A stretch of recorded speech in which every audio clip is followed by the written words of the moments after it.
نحمدہ ونصلی علی رسولہ الکریم۔ ناظرین کرام، ایک بھائی نے واٹس ایپ پر رابطہ کیا اور ایک ویڈیو بھیجی، کہا کہ بھئی اس ویڈیو کا جواب چاہیے، اس پر آپ گفتگو کریں۔ السلام علیکم ورحمۃ اللہ وبرکاتہ۔ کیا حال ہے حضرت جی؟ حضرت جی میرا تعارف ہے، میں یو کے انگلینڈ سے بول رہا ہوں، محمد یاسین میرا نام ہے۔ تو یہ بھائی کہہ رہے ہیں کہ میرا تعلق یو کے انگلینڈ سے ہے، تو اس کے متعلق، اس ویڈیو کے متعلق وہ جاننا چاہتے ہیں کہ اس ویڈیو پر گفتگو کی جائے۔ اب یہ شخص کون ہے میں تو نہیں جانتا ان کو، جو اس ویڈیو کے اندر کہہ رہے ہیں یہ کچھ اس انداز سے گفتگو کر رہے ہیں۔ اب ظاہر بات ہے اس کا اپنا ذہن ہے، ہمارا اپنا، ہم اس کو کوئی برا بھلا کہنے کے لیے یہ ویڈیو نہیں بنا رہے، ظاہر ہے ان کا اپنا ذہن ہے، ان کی اپنی سوچ ہے، ہم اپنی سوچ بیان کریں گے تو ہم ان سے اس گفتگو کے اندر اختلاف رکھتے ہیں ایک قسم کا۔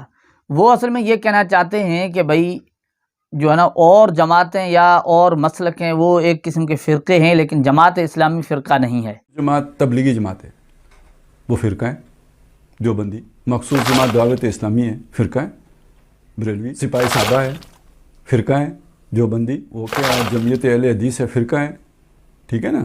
تو اس پر ہم یہ کہنا چاہتے ہیں کہ بھئی جماعت اسلامی فرقہ ہے، ہماری نظر میں فرقہ ہے۔ کیسے فرقہ ہے؟ دیکھیں، جماعت اسلامی کی ایک اپنی پہچان ہے، جماعت اسلامی پہچانی جاتی ہے جسے مودودی بھی کہتے ہیں کہ وہ سید ابوالاعلیٰ مودودی کے پیروکار ہیں۔ اب اگر ہم یہ چیز لیں گے تو پھر انجینئر علی مرزا نے ایک قسم کا فرقہ بنایا ہوا ہے، ان کے پیروکاروں کو کیا کہا جائے گا؟ ان کو کیا یہ کہا جائے گا کہ یہ فرقہ وارث نہیں ہے؟ ظاہری بات ہے ان کے جو پیروکار ہیں وہ صرف انجینئر علی مرزا کی بات کو اہمیت دیتے ہیں، اس کے فہم کو لیتے ہیں۔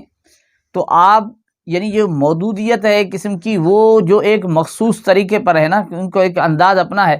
اب مودودیت دیکھیں اوروں سے منفرد ہے، تو ظاہری بات ہے ان کی ایک پہچان ہے، تو یہ بھی ایک قسم کا فرقہ ہوا۔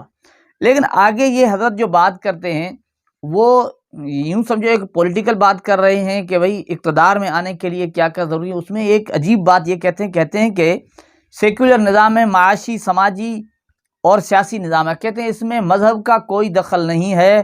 معاشی، سیاسی، سماجی نظام یہ سیکولر فیلڈ ہے جس میں کوئی مذہب دخل نہیں دے سکتا، نہ اسلام، نہ ہندو، نہ کوئی، یہاں یہ لوگوں کی اجتماعی ول سے بنے گا، جو قانون بھی بنے گا۔ ریلیجس فیلڈ کیا ہے؟ میرے نکاح، طلاق کا مسئلے، نماز پڑھنے کے طریقے، فوتیدگی کے طریقے، جنازہ وغیرہ، یہ ریلیجس فیلڈ ہے، عقیدہ ریلیجس فیلڈ ہے۔ تو ایک غیر کیا کہتے ہیں فرقہ وارانہ جماعت کون سی ہوگی کہ جو سیکولر فیلڈ کے اندر قرآن و حدیث کی بات کرے، کسی مسئلے کی بات نہ کرے، اور جو ریلیجس فیلڈ ہے اس میں لوگوں کو آزادی دے دے، جس نے بریلوی ہونا ہے بریلوی رہے، جس نے دیوبندی رہنا ہے وہ دیوبندی رہے، جس نے اہل تشیع ہونا ہے وہ اہل تشیع رہے۔ ہر مسلک کو آزادی ہوگی اپنی فقہ پر عمل کرنے کی، اس کی نکاح، طلاق، فوتیدگی، نماز، یہ جتنے بھی اس کے طریقے ہیں وہ اس کے مسلک کے مطابق ہوں گے۔ تو جس کا یہ موقف ہوگا وہ فرقہ وارانہ پارٹی نہیں ہے۔ جو دوسروں کے مسلک کے اندر بھی جا کے مداخلت کرے گا کہ نہیں ہمارے طریقے پہ نماز پڑھو، تو یہ ایک فرقہ پرست پارٹی ہے۔ نہ اسلام کا، نہ کوئی، عجیب بات ہے یار، معیشت میں اسلام کا نہیں دخل نہیں ہے۔ اب معیشت اگر سود پر ہو، یعنی معاشی نظام سود والا ہو، تو کیا اسلام منع نہیں کرتا؟ یعنی حرام و حلال کی کوئی تمیز نہ ہو، اسلام میں اس کا حکم ہمیں، یعنی یا تو ان کی بات ہمیں سمجھ میں نہیں آئی، یا تو وہ تو بالکل ہی غلط بات کر رہے ہیں۔ اب دیکھیں نا، قیامت کے دن نا وہ یہی تو پوچھا جائے گا نا کہ مال کہاں سے کمایا، کہاں سے خرچ کیا، اس کا تعلق معیشت سے نہیں ہے۔ تو اسلام ان چیزوں پر، تو اسلام کے اندر بڑی اہمیت ہے اس چیز۔ اور پھر مذہب کا دائرہ کار انہوں نے بہت ہی مختصر بتا دیا کہ بھئی ریلیجنس فیلڈ یہ ہیں کہ نکاح ہے، طلاق ہے، اور یعنی ایسی چیزیں محدود کر دیا اسلام کو، یعنی مذہب کو محدود کر دیا۔ اور کہہ رہے ہیں کہ سیکولر فیلڈ کے اندر یعنی مذہب کا دخل، یہ ساری باتیں غلط ہیں۔ اسلام ایک ضابطۂ حیات ہے، لیکن یہ حضرت پتہ نہیں کیا کہنا چاہتے ہیں۔ لیکن آگے یہ کہتے ہیں کہ بھئی دیکھیں کوئی اقتدار میں آنا چاہتا ہے تو اسے ظاہری بات ہے ایسی جماعت ہو جو سیکولر میں قرآن و حدیث کی بالادستی کی بات کرے۔ لیکن قرآن و حدیث دین کی بنیاد اساس ہے۔ جتنے بھی مسلک ہیں وہ اپنے دلائل کے اندر پہلے قرآن پھر سنت کی بات کرتے ہیں، ان کے بعد اور یعنی دلائل کا نمبر آتا ہے، یہ اس میں کوئی شک نہیں۔ لیکن آپ اگر دیکھیں، اگر ایک اسلامی حکومت آپ قائم کرنا چاہتے ہیں، اب یہ کہتے ہیں نا کہ سماج کے اندر اسلام کیسے؟ بھائی سماج کے اندر برائیاں ہیں نا۔ اب یوں دیکھو، اسلام قرآن سے آپ کو تو یہ مل جائے گا کہ شراب جس نے پی اس کو کتنے کوڑے لگائے جائیں، اس کی تعداد آپ کو مل جائے گی، یعنی اس پر جو حد ہے وہ آپ کو مل جائے گی۔ لیکن ایک بندہ چرس پی رہا ہے، آپ اس پر قانون تو بناؤ گے نا، کیا قانون بناؤ گے؟ اس پر کوئی قانون نافذ کرو گے، کوئی حد جاری کرو گے۔ اب آپ کیا کہلاؤ گے اپنے یعنی اقتدار کے اندر؟ آپ کون سی حکومت قائم کرنا چاہو گے؟ اب جیسے جو سزا ملے ایک طے شدہ سزا ہوگی، تو اس لیے علماء کہتے ہیں کہ جس علاقے کے اندر جس مسلک کی اکثریت ہے، ظاہر ہے وہ جس مسلک کو قبول کرتے ہیں ان پر وہی مسلک مسلط کیا جائے، وہی احکام مسلط کیے جائیں گے۔ تو یہاں پاکستان کے اندر احناف کی کثرت ہے، تو یعنی مذہب حنفی کو یعنی بطور قانون یعنی نافذ کیا جائے گا۔